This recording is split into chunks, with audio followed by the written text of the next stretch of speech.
তৃণমূল নামটির ওপরেই বুলডোজার চলা উচিত, মত দিলীপ ঘোষের। অভিষেক বন্দ্যোপাধ্যায়কে নিয়ে বললেন, মমতা আমাকে একবার অনুরোধ করুন, দায়িত্ব নিয়ে বিধানসভায় পাঠাবো, উপায় বাতলে দিলেন হুমায়ুন। কালীঘাটে পরপর ফোন, ঋতব্রত শিবির ছেড়ে দিদির কাছে ফিরতে চাইছেন তৃণমূল এমএলএরা। পুলিশ নিয়োগে কোটি কোটি টাকা নেওয়া হতো, তৃণমূলের পরিণতি নিয়ে বিস্ফোরক হুমায়ুন। এক ধাক্কায় 50% বাড়ল বেতন, নবান্নের ঘোষণায় চৌড়া হাসি এই সরকারি কর্মীদের। ঋতব্রত তৃণমূলকে বীজে মূল তোপ প্রকাশ্যে এসে মহুয়া বোঝালেন তিনি মমতার পাশেই। ধৃত কাউন্সিলর মহেশকে আদালতে আনতেই চোর স্লোগান, তৃণমূল বিজেপি সমর্থকদের মধ্যে খণ্ডযুদ্ধ। আর্দ্রতাজনিত অস্বস্তি চরমে, দক্ষিণবঙ্গের বিভিন্ন জায়গায় স্থানীয়ভাবে বজ্রবিদ্যুৎ সহ বৃষ্টির বড় আপডেট আইএমডির। অভিষেক বন্দ্যোপাধ্যায়কে যত তাড়াতাড়ি সম্ভব গারদে ঢুকিয়ে দেওয়া দরকার, মমতাকে ধৃতরাষ্ট্র বললেন হুমায়ুন কবির। পঞ্চায়েতে বিরাট নিয়োগ ঘোষণা, শুরু হবে 100 দিনের কাজ, দিলীপ ঘোষ জানালেন আগামীর ব্লু প্রিন্ট। ভয়ে খাটের নিচে লুকোলেন রাজ্যের এই তৃণমূল নেতা, কোন অভিযোগে তাকে গ্রেপ্তার করল পুলিশ? চূড়ান্ত সিদ্ধান্ত নেবেন মুখ্যমন্ত্রী। ইট ডিম বৃষ্টির পর নন্দনে রুদ্রনীল ঘোষ, কার দিকে আঙুল তুললেন অভিনেতা? এতদিন ধরে জবরদখল হচ্ছিল, কলকাতা বন্দর নিয়ে এবার বড় সিদ্ধান্ত নিয়ে নিলেন মুখ্যমন্ত্রী শুভেন্দু। স্কুল ও কলেজ পড়ুয়ারা বাসে যাতায়াত করবে ফ্রিতে, বড় ঘোষণা নতুন মুখ্যমন্ত্রীর। শওকতের বাড়িতে এনআইএ, আটক ছেলে। সাত সকালের শওকত মোল্লার বাড়িতে এনআইএ, আটক প্রাক্তন বিধায়কের ছেলে। ভেঙে খান খান সাধের দল, বিদ্রোহীদের ফেরাতে জনে জনে ফোন করছেন মমতা। আমার কাছে এলে রেজিনগর থেকে বিধানসভায় পাঠাতে পারি, মমতাকে অফার হুমায়ুনের। বিজেপির দরজা বন্ধ, তাতেই দলটা। তৃণমূলের ভাঙনে অভিষেকের দরজা মন্তব্যে মনে করালেন দিলীপ। 13 ঘন্টা তল্লাশিতেও মিলল না খোঁজ। 8 জুন প্রাক্তন টিএমসি বিধায়ক শওকত মোল্লাকে এনআইএ দপ্তরে তলব। 58 বিধায়কের শক্তি প্রদর্শনের 24 ঘন্টার মধ্যেই বড় মোড়, দিদিকেই চায় বলে সরব একাধিক তৃণমূল বিধায়ক। এতক্ষণ শুনছিলেন সংবাদ শিরোনাম, আমি পাঠাচ্ছি বিস্তারিত খবরে। ভিডিওটি ভালো লাগলে লাইক করুন এবং আমাদের ইউটিউব চ্যানেলটি সাবস্ক্রাইব করুন। সাত সকালে শওকত মোল্লার বাড়িতে এনআইএ, আটক প্রাক্তন বিধায়কের ছেলে। সাত সকালেই ভাঙড়ের দাপুটে তৃণমূল নেতা শওকত মোল্লার বাড়িতে এনআইএ, তাতেই জোর চাপানো তর। ভোটের আগে ভাঙড় বিধানসভার চালতাবেরিয়ার দক্ষিণ বামুনিয়া গ্রামে বোমা বিস্ফোরণের খবরে শোরগোল পড়ে গিয়েছিল রাজনৈতিক আঙিনায়। একজনের মৃত্যুর খবর মেলে, এই ঘটনাতেই আগে থেকেই পুরোদমে তদন্ত চালাচ্ছিল এনআইএ। এবার নতুন করে তদন্ত বেড়েছে গতি। সূত্রের খবর, সেই ঘটনার তদন্তেই এদিন শওকতের বাড়িতে হানা দেয় এনআইএ। তদন্ত শুরুর পর ভোটের ঠিক আগের দিন গ্রেপ্তার করা হয়েছিল আর এক দাপুটে তৃণমূল নেতা ওহিদুল মোল্লাকে। তারপরেই শওকতকে নিয়ে চর্চা শুরু হয়ে যায়। অবশেষে এদিন ক্যানিং পূর্বের প্রাক্তন বিধায়কের মৌখালীর বাড়িতে চলে গেলে জাতীয় তদন্তকারী সংস্থা। সূত্রের খবর, বাড়িতে নেই শওকত, আটক করা হয়েছে শওকত মোল্লার ছেলে ইমরানকে। তাকে সঙ্গে নিয়েই মৌখালীর বিভিন্ন প্রান্তে ঘোরেন তদন্তকারীরা। এদিকে বুধবারই বড়দিন হয়ে গিয়েছে তৃণমূলের অন্দরে, ভেঙে ছত্রখান হয়ে গিয়েছে গোটা দলটাই। বিগত কয়েকদিনের একটানা টানাপোড়েনের পর শেষ পর্যন্ত বুধবার স্পিকারের গ্রিন সিগন্যাল পেয়ে বিধানসভায় বিরোধী দলনেতার চেয়ারে বসেছেন ঋতব্রত বন্দ্যোপাধ্যায়। বসেই ক্ষোভ উগরে দিয়েছেন এককালে তৃণমূলের সেকেন্ড ইন কমান্ড অভিষেক বন্দ্যোপাধ্যায়ের বিরুদ্ধে। এই ঋতব্রতর সঙ্গেই আবার বুধবার রাতে দেখা করেন শওকত মোল্লা। সূত্রের খবর, ঋতব্রতর সঙ্গে বিধানসভায় মিনিট 10 কথা হয় শওকতের। কথা হয় রাজ্য রাজনীতির বর্তমান পরিস্থিতি নিয়ে, কথা বলেন বিরোধী দলনেতার ঘরে। আচমকা শওকত ঋতব্রত সাক্ষাৎ নিয়েও রাজনৈতিক মহলে চলছে চর্চা। পঞ্চায়েতে বিরাট নিয়োগ ঘোষণা, শুরু হবে 100 দিনের কাজ, দিলীপ ঘোষ জানালেন আগামী ব্লু প্রিন্ট। বিধাননগরের সাংবাদিক বৈঠকে বললেন দিলীপ ঘোষ। তিনি বললেন, পঞ্চায়েত ব্যবস্থাকে সাবলীল ও দুর্নীতিমুক্ত করতে চায়, গ্রামোন্নয়ন দপ্তরের সমস্ত কেন্দ্রীয় প্রকল্প চালু। এও বলেন, পঞ্চায়েত গ্রামোন্নয়ন দপ্তর সব কেন্দ্রীয় প্রকল্প চালু করেছে। গ্রাম সড়ক যোজনার 2790 কিলোমিটার গ্রামীণ রাস্তা ও সেতু তৈরি হবে। 2500 কোটি টাকা বিনিয়োগ হবে গ্রাম পঞ্চায়েতে। জব কার্ডধারী পরিবারগুলিকে প্রাপ্ত টাকা দেওয়া হবে। 100 দিনের কাজও শুরু হবে। দিলীপ ঘোষ বলেন, আবাস যোজনার সব তথ্য ও নথি দেখে নিয়ে অনুমোদনের পর টাকা দেওয়া হবে। প্রধানমন্ত্রী আবাস যোজনা গ্রামীণের জন্য সমীক্ষার কাজ শুরু হয়েছে। জেলা উন্নয়ন পর্যবেক্ষকরা কাজ করবেন দিশা কমিটির অধীনে। সেখানে সাংসদ, বিধায়ক, জেলাশাসকরা থাকবেন। পঞ্চায়েতে 6,536 পদে নিয়োগ হবে। 11,154 পদে একযোগে নিয়োগের পরিকল্পনা করা হচ্ছে। তিনি এও জানান, পঞ্চায়েত নিয়োগের ক্ষেত্রে অন্য রাজ্য থেকে পর্যবেক্ষক আনা হবে, যাতে পরীক্ষা থেকে রেজাল্ট সব স্বচ্ছভাবে হয়, সেটাকে প্রাধান্য দেওয়া হবে। মন্ত্রীর কথায়, পঞ্চায়েতে কেউ 3 বছরের বেশি কোথাও পোস্টিং থাকলে তাকে বদলি করতে হবে, যাতে দুর্নীতিকে রোখা যায়। এবার নিয়মিত স্পেশাল অডিট করা হবে। 5ই জুন গ্রাম সভা অনুষ্ঠিত হবে সব পঞ্চায়েতে। সব বিডিও সেখানে থাকবেন। এর পাশাপাশি মা আহার চালু হলো পশ্চিমবঙ্গে। দিলীপ ঘোষ বুধবার জানিয়েছিলেন, যেটা মা ক্যান্টিন নাম ছিল, মা আহারের নামে এই প্রকল্প চলবে। আগে 390টি স্থানে চলত, 5 টাকায় ডিম ভাত দেওয়া হতো। আর 110টি নতুন মা আহার প্রকল্পের কেন্দ্র স্থাপিত হবে। মোট 500টি কেন্দ্র থেকে আহার বিতরণ করা হবে 5 টাকার বিনিময়ে। মা ক্যান্টিন, যা এখন মা আহার হয়ে গেছে, সেখানে 5 টাকার প্লেটে মাছ থাকার কথা আগেই জানিয়েছেন নতুন রাজ্য সরকার। স্কুল ও কলেজ পড়ুয়ারা বাসে যাতায়াত করবে ফ্রিতে, বড় ঘোষণা নতুন মুখ্যমন্ত্রীর। যুব শক্তিকে বিশেষ জোর, রাজ্যে উন্নয়নের জন্য বিরাট ঘোষণা। 2000 কোটির সড়ক উন্নয়ন থেকে শুরু করে প্রাইভেট সেক্টরে এমপ্লয়মেন্ট এক্সচেঞ্জের ঘোষণা করেছেন তিনি। পাশাপাশি পড়ুয়াদের জন্য ফ্রি বাস পাসের ঘোষণাও করেছেন তিনি। বুধবারই কর্ণাটকের নতুন মুখ্যমন্ত্রী হিসেবে শপথ নিয়েছেন ডিকে শিবকুমার। তারপরেই তিনি বেঙ্গালুরু সহ রাজ্যের উন্নয়নের জন্য 6 পয়েন্টের এজেন্ডা ঘোষণা করেছেন, রাজ্যে নতুন যুবযুগ শুরু করতে। তিনি জানিয়েছেন, রাজ্যে কাজের সুযোগ তৈরি করা হবে, যুব সমাজ রাজ্যের উন্নয়নে গুরুত্বপূর্ণ ভূমিকা পালন করবে। কী ঘোষণা করলেন নতুন মুখ্যমন্ত্রী? পড়ুয়াদের জন্য ফ্রি বাস পাস। প্রথম ক্যাবিনেট বৈঠকেই নতুন মুখ্যমন্ত্রীকে ডিকে শিবকুমার ঘোষণা করেন যে রাজ্যের সমস্ত স্কুল ও কলেজ পড়ুয়াদের জন্য ফ্রি বাস পাস দেওয়া হবে। আগে রাজ্যে ছাত্রীদের বাসে যাতায়াত ফ্রি ছিল, এবার পড়ুয়াদের বাসে যাতায়াত ফ্রি করে দেওয়ার সিদ্ধান্ত নেওয়া হলো। কারা কারা এই সুবিধা পাবে, কীভাবে পড়ুয়াদের আবেদন করতে হবে, সে বিষয়ে শীঘ্রই বিস্তারিত জানানো হবে। তৃণমূল নামটির ওপরই বুলডোজার চলা উচিত, মত দিলীপ ঘোষের। অভিষেক বন্দ্যোপাধ্যায়কে নিয়ে বললেন দিলীপ ঘোষ, তৃণমূলের কী ভবিষ্যৎ সেই নিয়ে যেমন নিজের মতামত তুলে ধরলেন, সেই সঙ্গে অভিষেকের রাজনৈতিক ভবিষ্যৎ নিয়েও ভবিষ্যৎবাণী করলেন। এমনকি বিদ্রোহীদের আসল তৃণমূল এবং মমতার তৃণমূল কোনটিকে কী নামে ডাকবেন সেই প্রশ্নেরও উত্তর দিলেন।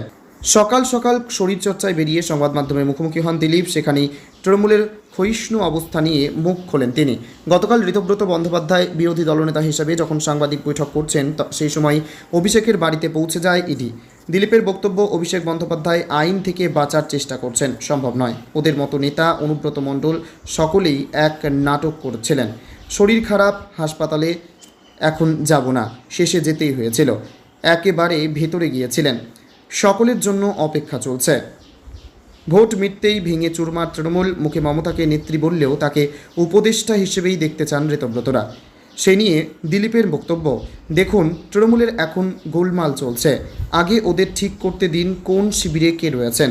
এতে আমাদের কি মন্তব্য? দলটাই শেষ হয়ে যাচ্ছে, এটাই ভবিষ্যৎ ছিল, আরও হবে। নির্বাচনের আগে লাগাতার বিজেপিকে কটাক্ষ করে গিয়েছেন অভিষেক। এখনকার পরিস্থিতি নিয়ে দিলীপ বলেন, ভাইপো বলেছিল দরজা খুলে দিলে বিজেপি থাকবে না, আমাদের দরজা বন্ধ রয়েছে, তাতেই এই অবস্থা। তৃণমূল ভেঙে যাওয়ার পর কোনটি আসল তৃণমূল সেই নিয়ে অনেকেই বিভ্রান্ত। জল আদালত পর্যন্ত গড়ালে কী পরিস্থিতি হবে, দলের নাম, প্রতীক চিহ্ন মমতা ধরে রাখতে পারবেন কি না, কাটাছেঁড়া শুরু হয়েছে তা নিয়েও। দিলীপের বক্তব্য, তৃণমূল নামটিকেও ডেমোলিশ করতে হবে, নামটির ওপর বুলডোজার চলা উচিত। 15 বছর ধরে বাংলাকে বরবাদ করেছে, লোক আর ওদের শুনতে দেখতে চায় না। তৃণমূলের আবার ভালো খারাপ কি? কালীঘাটে পরপর ফোন, ঋতব্রত শিবির ছেড়ে দিদির কাছে ফিরতে চাইছেন তৃণমূলের এমএলএরা। ঋতব্রত বন্দ্যোপাধ্যায় তারাই যে বিধানসভার অন্দরে তৃণমূল, কংগ্রেস ও প্রধান বিরোধী দল সোচ্চারের, সে কথা বারবার বলেছেন একদা সিপিএম থেকে বহিষ্কৃত ঋতব্রত। বুধবার সন্ধ্যায় এই মহানাটকীয় সাংবাদিক বৈঠক মিটার 24 ঘন্টাও কাটেনি। এর মধ্যেই কাহিনীতে নয়া মোড়। বৃহস্পতিবার বেলা গড়াতেই জানা যাচ্ছে, বেশ কয়েকজন বিধায়ককে, যারা বুধবার ঋতব্রত শিবিরের সঙ্গে ছিলেন ও সর্বসম্মতভাবে সই করে বিধানসভার অধ্যক্ষের কাছে চিঠি জমা দিয়েছিলেন, তারা এবার দিদির কাছে ফিরতে চাইছেন। অভিষেক বন্দ্যোপাধ্যায়ের নেতৃত্বে নয়, মমতা বন্দ্যোপাধ্যায়ের নেতৃত্বে ফিরতে চাইছেন একাধিক বিধায়ক। ঋতব্রত, সন্দীপন সাহাকেদেরও সঙ্গে থাকা বিধায়করা অভিষেক বন্দ্যোপাধ্যায়ের নেতৃত্বে মানতে যে নারাজ, তা বেশ কয়েকদিন ধরেই ইতিউতি শোনা যাচ্ছে। কিন্তু দলনেত্রী মমতা বন্দ্যোপাধ্যায়ের সঙ্গ ছাড়তে যে একাংশ বিধায়ক নারাজ, তা বৃহস্পতিবার স্পষ্ট করে দিয়েছে ইটাহারের বিধায়ক মোশাররফ হোসেন। ঋতব্রতর ভাষায় আপাতত 58 জন এবং বাইরে থেকে থাকা আরও 2 জন তাদের সঙ্গে ছিলেন বলে দাবি করেছেন উলুবেড়িয়ার পূর্বের বিধায়ক। কিন্তু তৃণমূলের অন্দরে ভাঙনের স্রোতের যে জল, তা স্পষ্ট হয়ে যায় মোশাররফের প্রতিক্রিয়াতেই। আমার কাছে এলে রেজিনগর থেকে বিধানসভায় পাঠাতে পারি, মমতাকে অফার হুমায়ুনের। গত বছরের শেষ দিকে তৃণমূল থেকে বহিষ্কৃত হয়ে নিজের দল ঘোষণা করেছিলেন হুমায়ুন কবির। তৃণমূল সরকারের উৎখাতের ডাকও দিয়েছিলেন, যদিও যতটা গর্জেছিলেন তার সামান্য পরিমাণ কাজে করে দেখাতে পারেননি। তবে ঘটনাচক্রে তৃণমূল ক্ষমতাচ্যুত হয়েছে, ভেঙে চুরমার হয়ে গিয়েছে মমতা বন্দ্যোপাধ্যায়ের হাতে তৈরি দলও। এই পরিস্থিতিতে নেত্রীর দিকে সহযোগিতার হাত বাড়ানোর ইচ্ছে প্রকাশ করলেন রেজিনগরের বিধায়ক। বললেন, নেত্রী যদি আমার কাছে আসেন, আমি রেজিনগর আসন থেকে ওনাকে জিতিয়ে বিধানসভায় পাঠাবো। তবে ইঙ্গিতে বিদ্যেও ছাড়েননি। দলনেত্রীকে গুরুদক্ষিণা দেওয়ার ইচ্ছে প্রকাশ হুমায়ুন কবিরের। বললেন, মমতা বন্দ্যোপাধ্যায় নন্দীগ্রাম থেকে দাঁড়ালে জিতে আসতে পারবেন না, কিন্তু উনি চাইলে আমি ওনাকে রেজিনগর থেকে বিধানসভায় পাঠাতে পারি। 26-এর নির্বাচনে জোর ধাক্কা খেয়েছে তৃণমূল। খোদ মমতা বন্দ্যোপাধ্যায় নিজের গড় ভবানীপুরে জিততে পারেননি, ফলে এখন দলের সুপ্রিমো ছাড়া তিনি কোনো পদে নেই। এদিকে তৃণমূলের পরিষদীয় দলের রাশও তার হাতে নেই, ফলে মমতা বন্দ্যোপাধ্যায়ের হাতে কার্যত কোনো ক্ষমতাই নেই। দলের প্রতীক ফান্ড কতক্ষণ তার হাতে থাকবে, সেটাই বড় প্রশ্ন। এই পরিস্থিতিতে দলনেত্রীকে গুরুদক্ষিণা দেওয়া ইচ্ছে প্রকাশ হুমায়ুন কবিরের। কি বললেন বিধায়ক? তার কথায় তিনি চাইলেই মমতা বন্দ্যোপাধ্যায়কে বিধানসভায় পাঠাতে পারেন। হুমায়ুন এদিন বলেন, মমতা বন্দ্যোপাধ্যায় নন্দীগ্রাম থেকে দাঁড়ালে জিতে আসতে পারবেন না, কিন্তু উনি চাইলে আমি ওনাকে বিধানসভায় পাঠাতে পারি। তার জন্য নেত্রীকে আমার কাছে আসতে হবে। আমি রেজিনগর আসন ছেড়ে দেব। ওনার কথা কেউ না শুনলেও রেজিনগরের হুমায়ুনই শেষ কথা। হুমায়ুনের কথায় বর্তমানে দলনেত্রীর যা পরিস্থিতি, তাতে তার খারাপ লাগছে, তাই সাধ্যমতো নেত্রীর পাশে দাঁড়াতে প্রস্তুত তিনি। ভয়ে খাটের নিচে লুকোলেন রাজ্যের এই তৃণমূল নেতা। কোন অভিযোগে তাকে গ্রেপ্তার করল পুলিশ? কাটমানি নিয়ে বিক্ষোভের মুখে তৃণমূল নেতা লুকোলেন খাটের নিচে, তার বিরুদ্ধে কাটমানি নেওয়ার অভিযোগ। মাথাভাঙা তৃণমূল নেতাকে খুঁজতে তল্লাশি পুলিশের, মিলল খাটের নিচে। খাটের তলা বার করে তৃণমূল নেতাকে গ্রেপ্তার করল পুলিশ। কোচবিহারের মাথাভাঙায় খাটের তলা থেকে তৃণমূল নেতাকে বের করে গ্রেপ্তার করল পুলিশ। পুলিশ সূত্রে খবর, শহীদুল মিয়া নামে ধৃত তৃণমূল নেতার বিরুদ্ধে সরকারি প্রকল্পে ঘর পাইয়ে দেওয়ার নাম করে লক্ষ লক্ষ টাকা কাটমানি নেওয়ার অভিযোগ রয়েছে। মাথাভাঙার বাসিন্দা কনক বর্মন বলেন, তোলাবাজি, মস্তানি, গুন্ডা, তার মধ্যে মানুষের থেকে কাটমানির টাকা নিয়েছে। খাটের তলায় লুকিয়েছিল সাধারণ মানুষের ভয়। বুধবার অভিযুক্ত তৃণমূল নেতার বাড়ির সামনে বিক্ষোভে ফেটে পড়েন স্থানীয় বাসিন্দারা। এই পরিস্থিতির মধ্যেই মাথাভাঙা থানার পুলিশ এসে অভিযুক্তকে গ্রেপ্তার করে থানায় নিয়ে যায়। মাথাভাঙা থানার পুলিশ কর্মী চলুন কিছু বলবে না। পঞ্চায়েত মন্ত্রী দিলীপ ঘোষ বলেন, ভয়ঙ্কর দৃশ্য দেখছে। বাড়ির টাকা, শৌচালয়ের টাকা, সব জায়গা থেকে কাটমানি খেয়েছে, এই অভিযোগ করছে সেই পুলিশ। কোমরে দড়ি বেঁধে টেনে নিয়ে চলে যাচ্ছে। অন্যদিকে কোচবিহারের জামালদহে তৃণমূলের পঞ্চায়েত প্রধানের বাড়ি লক্ষ্য করে ছোড়া হলো পচা ডিম। গ্রামবাসীদের অভিযোগ, দীর্ঘদিন ধরে পঞ্চায়েতের বিভিন্ন পরিষেবা পাচ্ছেন না তারা। শুধু তাই নয়, অভিযোগ প্রধানের নির্দেশেই বহু মানুষের নাম জব কার্ডের তালিকা থেকে বাদ গেছে। এ নিয়ে বৃহস্পতিবার জামালদহ পঞ্চায়েতের তৃণমূলের প্রধান গীতা বর্মনের বাড়ির সামনে বিক্ষোভ দেখান স্থানীয় বাসিন্দারা। ছোড়া হয় পচা ডিম। বিকেলেই স্বস্তি দক্ষিণবঙ্গে। শুক্রবার বদলে যাবে আবহাওয়া। আজ থেকে বজ্রবিদ্যুৎ সহ ঝড় বৃষ্টি শুরু উত্তরবঙ্গে। কাল শুক্র এবং পরশু শনিবারে দক্ষিণবঙ্গের প্রায় সব জেলাতেই ঝড় বৃষ্টির সতর্কতা। তার আগে আজ দক্ষিণবঙ্গে চূড়ান্ত ঘরমাক্ত অস্বস্তিকর গরম। কাল থেকে অনেকটা স্বস্তি। পাকিস্তান থেকে গাঙ্গেয় পশ্চিমবঙ্গ উপকূল পর্যন্ত একটি সুবিশাল শক্তিশালী অক্ষরেখা, যেটি রাজস্থান হয়ে ছত্তিশগড়ের ঝাড়খণ্ডের ওপর দিয়ে এসেছে। উত্তর পূর্ব এবং পূর্ব মধ্য বঙ্গোপসাগর সংলগ্ন এলাকায় ঘূর্ণাবর্ত দুইয়ের যোগফলে কাল থেকে দক্ষিণবঙ্গে বৃষ্টি। ভারতের মূল ভূখণ্ডে দেরিতে এগোচ্ছে বর্ষা। নির্ধারিত সময়ের 3 দিন পর আজ 4 জুন কেরলামে বর্ষা প্রবেশ করছে। এবছর আন্দামানে 5 দিন আগে প্রবেশ করেছিল বর্ষা। তারপর বর্ষা গতি থমকে যায়। অনুকূল পরিস্থিতির অভাবে বর্ষা এবার লেট লতিফ। মৌসুম ভবন জানিয়েছে, কেরলামের পাশাপাশি আজ লাক্ষাদ্বীপ এবং তামিলনাড়ুর বেশ কিছু অংশে প্রবেশ করতে চলেছে দক্ষিণ পশ্চিম মৌসুমী বায়ু। উত্তরবঙ্গে আজ থেকে প্রাক বর্ষার বৃষ্টি শুরু হচ্ছে। আজ বিক্ষিপ্ত বজ্রবিদ্যুৎ সহ বৃষ্টি দার্জিলিং সহ উপরের দিকের জেলাগুলিতে শুক্র এবং শনিবার বিক্ষিপ্তভাবে ভারী বৃষ্টি দার্জিলিং, কালিম্পং, আলিপুরদুয়ার, কোচবিহার এবং জলপাইগুড়ি জেলায়। বজ্রবিদ্যুৎ সহ বৃষ্টি উত্তরবঙ্গের সব জেলাতেই। রবিবার এবং সোমবারেও বজ্রবিদ্যুৎ সহ 40 থেকে 50 কিলোমিটার গতিবেগে ঝড়ের সঙ্গে বৃষ্টি চলবে দার্জিলিং সহ উপরের 5 জেলাতে। উত্তরবঙ্গের ওপরের দিকের 5 জেলায় আজ থেকেই রবিবারের মধ্যে উল্লেখযোগ্য তাপমাত্রার পতনের পূর্বাভাস। দক্ষিণবঙ্গের আজ বিকেল বা সন্ধ্যে থেকে ঝড় বৃষ্টির সম্ভাবনা বাড়বে। শুক্রবার কলকাতা সহ দক্ষিণবঙ্গের সব জেলাতেই ঝড় বৃষ্টির সম্ভাবনা বেশি থাকবে। উত্তর ও দক্ষিণ 24 পরগনা, পূর্ব ও পশ্চিম মেদিনীপুর, পূর্ব বর্ধমান, বীরভূম, মুর্শিদাবাদ, নদিয়াতে ঝড় বৃষ্টির সম্ভাবনা বেশি। বজ্রবিদ্যুৎ সহ বৃষ্টির সঙ্গে 40 থেকে 50 কিলোমিটার গতিবেগে দমকা ঝোড়ো বাতাস বইতে পারে। কলকাতায় আজও চূড়ান্ত ঘরমাক্ত কষ্টদায়ক পরিস্থিতি। বিকেল বা সন্ধ্যার পর থেকে মেঘলা আকাশ, কিছুটা শীতল বাতাস, হাওয়া বদলের ইঙ্গিত। শুক্রবার ও শনিবার বজ্রবিদ্যুৎ সহ হালকা ঝড় বৃষ্টির সম্ভাবনা। অভিষেক বন্দ্যোপাধ্যায়কে যত তাড়াতাড়ি সম্ভব গারদে ঢুকিয়ে দেওয়া দরকার, মমতাকে ধৃতরাষ্ট্র বললেন হুমায়ুন কবির। বিধানসভা নির্বাচনে তৃণমূল ছারখার হয়ে যাওয়ার পর বৃহস্পতিবার এমন দাবি করলেন হুমায়ুন। মুখ খুলেছেন নওদার বিধায়ক হুমায়ুন। তার কথায় মমতা বন্দ্যোপাধ্যায় নিজে ভাইপোকে বেশি অন্ধ, ধৃতরাষ্ট্রের মতো পরবর্তী মুখ্যমন্ত্রী বানানোর মুগ্ধ। আমাদের কোনো কথা শোনেনি, আমি প্রতিবাদী বরাবর। যে দলই করেছি 30 বছর কংগ্রেসে করেছে, কংগ্রেসের ভুল ত্রুটিও সামনে বলেছি, তৃণমূলেও বলেছে, তখন আমাদের কথায় কোনো কর্ণপাত করেনি। আজ তার খেসারত দিচ্ছে। নিজে দায়ী মমতা বন্দ্যোপাধ্যায়। যত তাড়াতাড়ি সম্ভব অভিষেক বন্দ্যোপাধ্যায়কে গারদে ঢুকিয়ে দেওয়া দরকার, গ্রেপ্তার করে উড়িষ্যায় পাঠিয়ে দেওয়া দরকার। শুধু তাই নয়, এদিন মমতাকে বিধানসভায় পাঠানোর প্রস্তাবও দেন হুমায়ুন। তার বক্তব্য, আজকের দিনে বিধানসভায় মমতা বন্দ্যোপাধ্যায়ের ঢোকা বা থাকাটা আবশ্যক ছিল, তার থাকা উচিত। সেক্ষেত্রে মমতা যদি বিধানসভায় আসতে চান এই বয়সে, তাহলে আমি বলতে পারি নন্দীগ্রামে তিনি পারবেন না। রেজিনগরে হুমায়ুন কবির শেষ কথা বলে, তৃণমূলকে আমি 81,000 ভোটে হারিয়েছি, বিজেপিকে 59,000 ভোটে। ওই আসনে আমি আবার নির্দ্বিধায় মানুষের সমর্থনে জিতে আসব। নেত্রী যদি চান, তার প্রতি আমার যে দুর্বলতা, তিনি যদি নিজে থেকে আমাকে ডেকে বলেন আমাকে বিধানসভায় যাওয়ার সুযোগ করে দাও, সেক্ষেত্রে আমি অবশ্যই বিধানসভায় ঢোকার ব্যবস্থা করে দেব। একসময় হুমায়ুনকে রাজ্যের মন্ত্রী করেছিলেন মমতা। তাহলে কি গুরুদক্ষিণা স্বরূপই মমতাকে বিধানসভায় যেতে সহায়তা করতে চান হুমায়ুন? তার জবাব, সেটা বলতে পারেন নিশ্চয়ই। তিনি আমার সিনিয়র মোস্ট। গোটা রাজ্যের নেত্রী নন, বাংলার নেত্রী নন, ভারতের একজন উল্লেখযোগ্য নেত্রী। তার এই সময় বিধানসভায় আসা জরুরি ছিল। তিনি ভবানীপুরে হেরে গিয়েছেন, মানুষ হারিয়ে দিয়েছেন।